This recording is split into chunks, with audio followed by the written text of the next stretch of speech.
From classmates.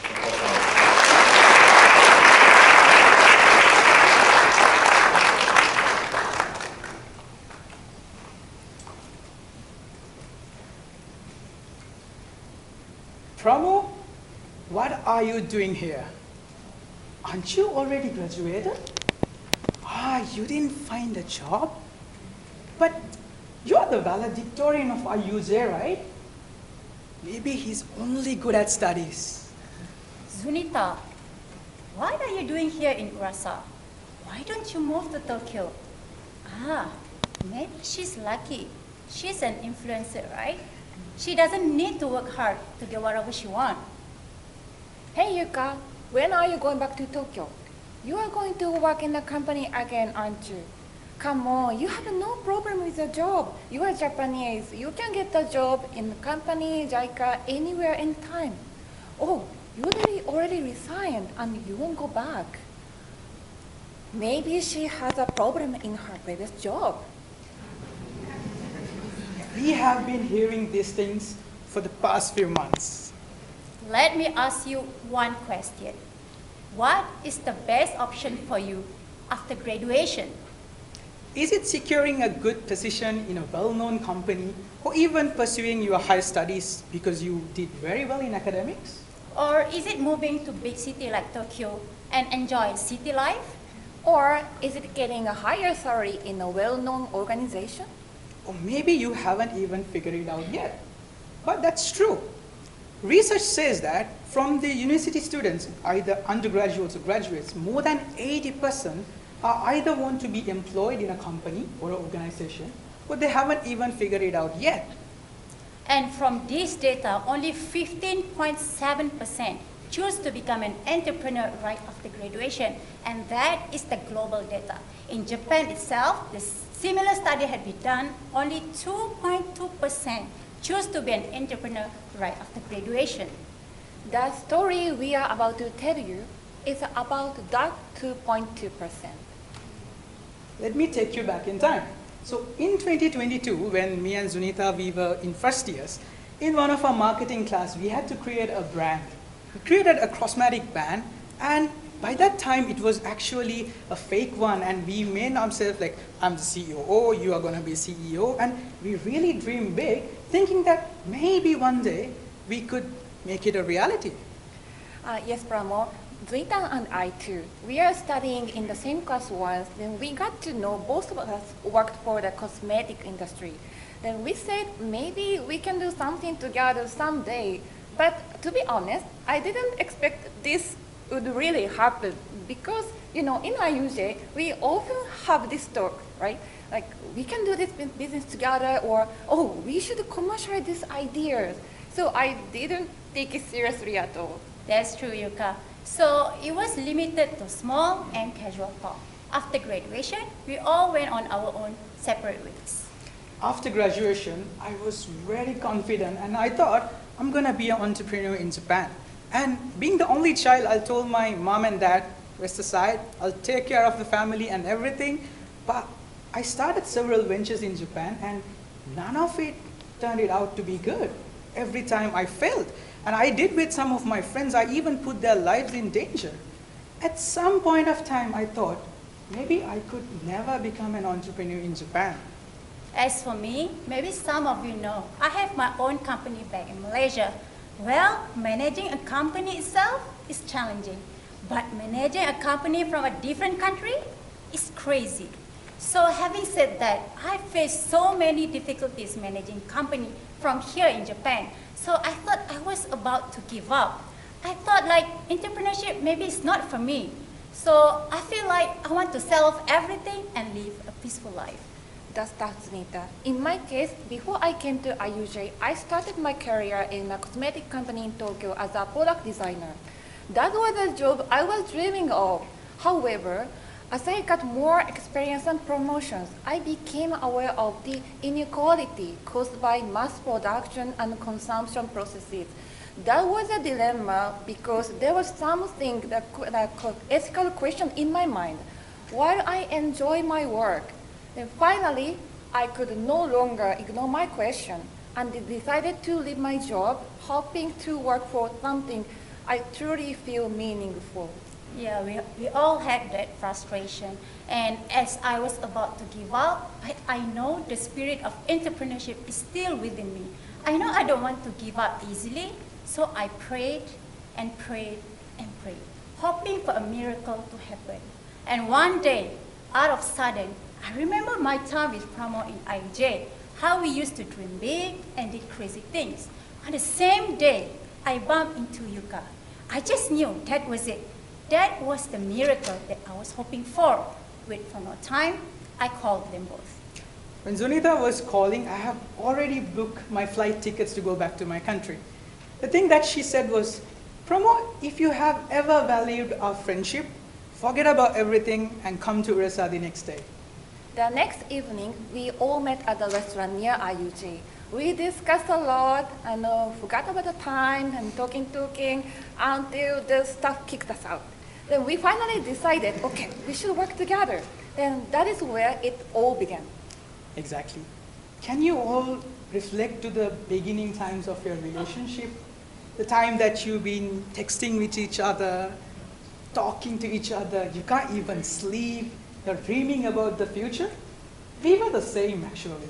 This was a new beginning for us, a new hope for us. Yes, that's true. Within just 1 week, we did all the analysis. We did the marketing plan, we did the sales plan, we did the social media, so on and so forth. We literally used everything that we learned in the IUJ into the practice. We are so excited to the new beginning and we can't wait to start. In the first phase, we planned to sell 150 units, but surprisingly, we were able to sell 0 units. Why? That was because company registration issues.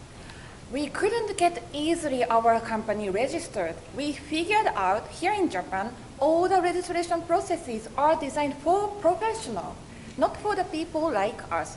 However, we did all the documentation, then it took time, then we couldn't start any plans we made until this registration was done.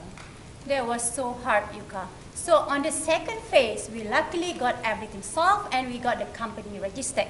So we are back on track, yay! So on the second phase, we are targeted to sell 260 units. And guess what? We successfully sell again 0. What happened? We never thought a small label can read all our plans.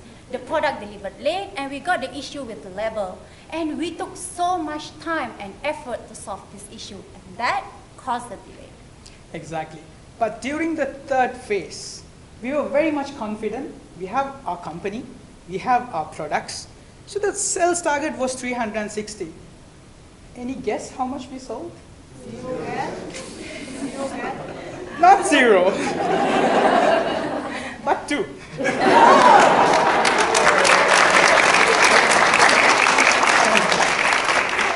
Why? Let us show you why. Imagine I'm the manager of a bank and Zunita and Yuka is coming to do the registration in the bank, okay? So here is a set of the document to open our bank accounts. Thank you so much. Okay, Ishihara-san. So we are doing it in English. It's not because they are not able to speak Japanese, okay?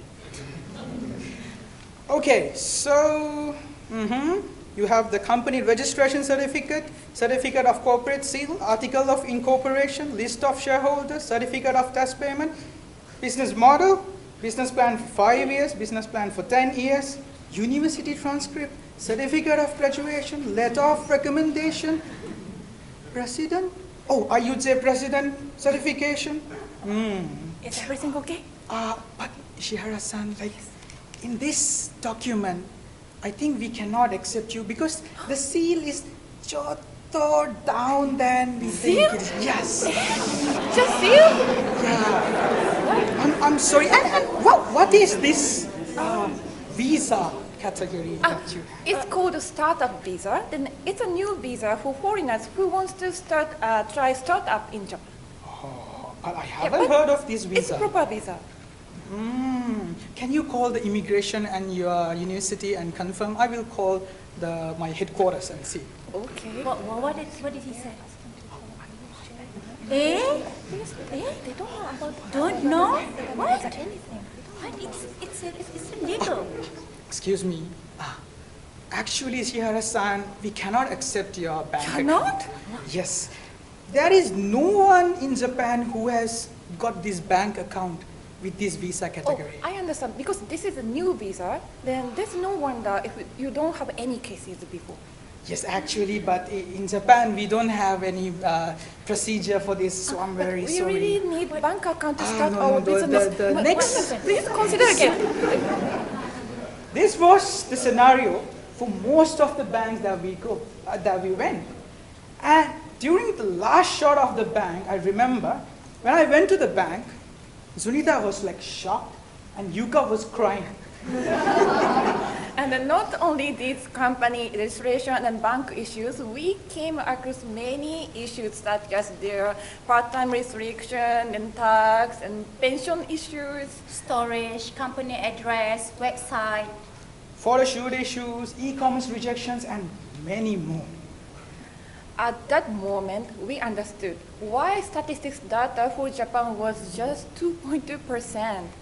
But let me ask you, have you ever watched ants walking in a line? What happens if you place a small object in their path? Do they stop? No. They simply go around it. Now, what if you place a longer object? They will climb over it. They will cross it to reach their destination.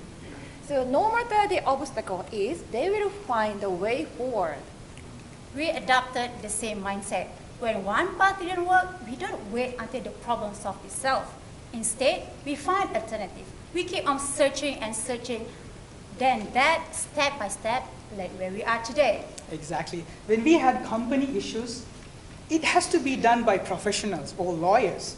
But we didn't wait up. Yuka studied the whole legal system in Japan and did everything by herself. And maybe if you remember my earlier story that I had problem with my company in Malaysia, I ended up outsourced the operation to another company, and that led to a new network where I access high-profile individual in Malaysia.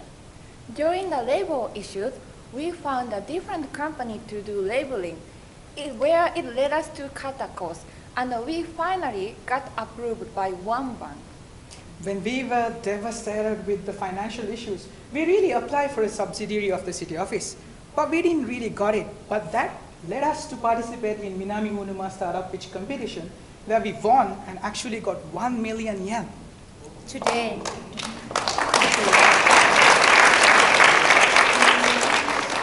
Today, within just a few months, we already expanded our operation to Tokyo, Osaka, and Niigata, and we are now preparing to export to the global markets such as United States, Canada, and European markets.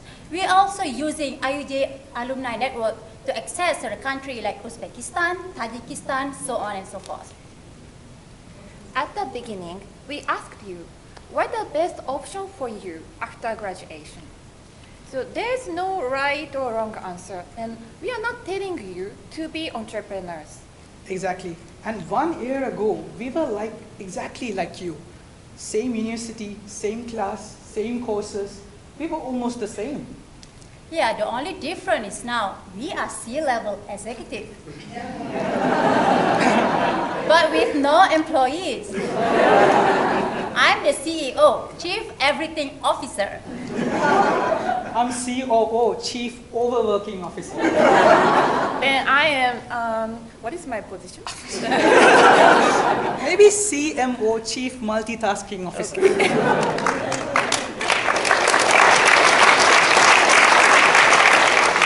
Well, put the joke aside, what difference is that we did what we wanted to do, even though it had a huge risk and against the odds. Exactly, Zunita.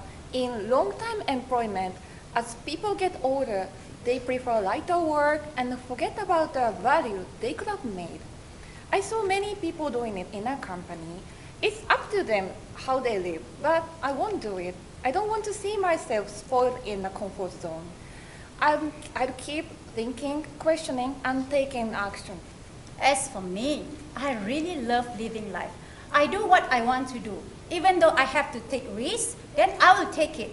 I'm not doing business for money because money never amazes me. I do business because I want to see how far I can go. Because people say only sky is the limit. But maybe sky is not the limit. And remember, you only live once. And make sure once is enough.